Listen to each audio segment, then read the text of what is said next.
So, I really wanted to try making a 3D printed robot.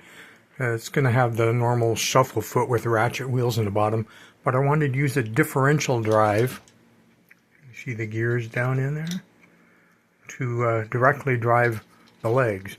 And I also wanted to split up the rear linkage between halfway there and then halfway through the knee so I can have a moving gear effect going on there. Right now I just have a rubber band to the side of the TT motor, some AAA batteries for power.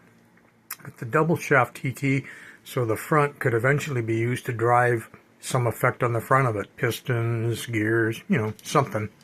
The shaft is available.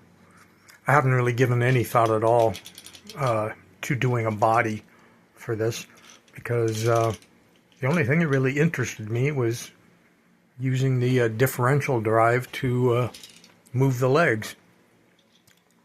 So let me connect up the power here.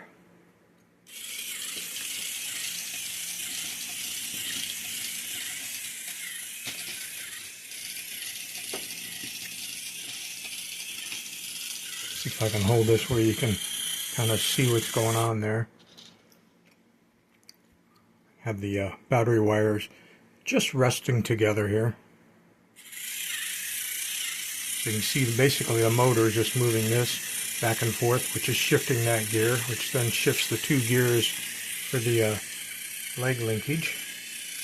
And you got your rear linkage, which pivots here at the knee and comes down to there. You've got your standard ratchet wheels in the feet.